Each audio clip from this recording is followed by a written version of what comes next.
Uncle charged with murder of 13-year-old nephew in Clarendon. Hi again and welcome. This is Links 007 TV News Report, and we'll be right back with the full details to come. Welcome to Links 007 TV News Report, providing you with the best in local and international news updates.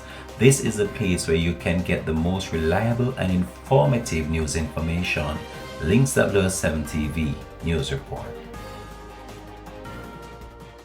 Welcome back and thanks for joining us. This is Links 007 TV News Report.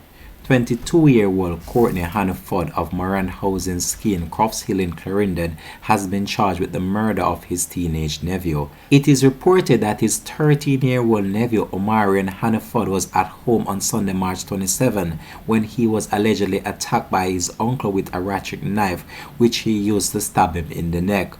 Omarion reportedly ran from the house and collapsed in the yard. He reportedly succumbed to his injuries on arrival at the hospital. Hannaford was taken into custody and later charged on Thursday, March 31. His court date is to be finalized. This has been Links 007 TV News Report. Thanks for watching.